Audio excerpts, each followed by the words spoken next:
আসসালামু আলাইকুম। আমি আজকে মিষ্টি কুমড়া ভাজি করে দেখাবো। সেই জন্য আমি কিছু রসুন কুচি আর পেঁয়াজ কুচি দিয়ে দিলাম তেলে।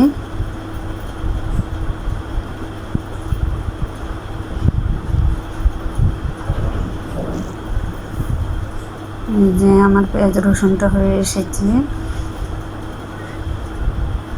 এখন আমি লবণ, হলুদ, মরিচ, ধনে গুঁড়া এবং কিছু গরম মশলার গুঁড়া দিয়ে দিলাম। নাড়াচাড়া করে দিলাম।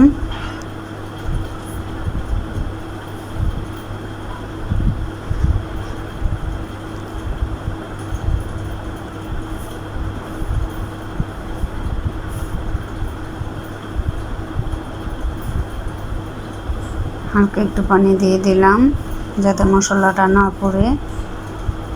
ভালো করে মশলাটা কষিয়ে নিলাম।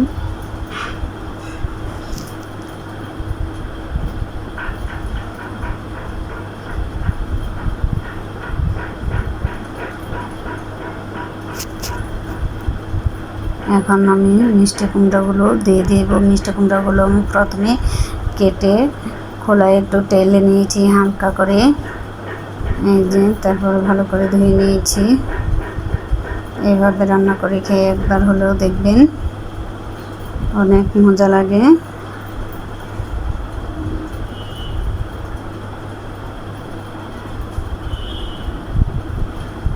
এই যে আমার মিষ্টি কুমড়াটা হয়ে এসেছে।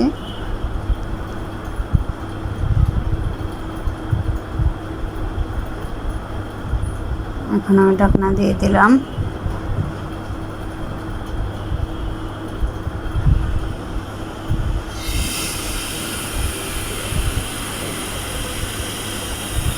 আমি ভালো করে উল্টিয়ে দেব আর একটু সিদ্ধ হওয়ার জন্য।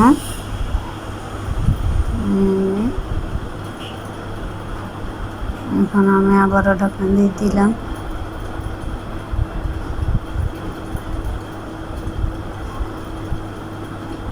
ঢাকনাটা খুলে আবারও একটু নাড়াচাড়া করে দেব।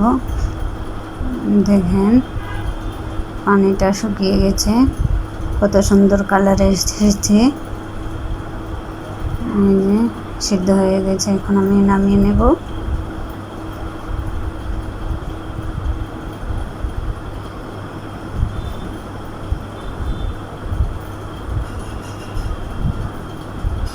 এই যে এখানে পরিবেশন করে দেখালাম।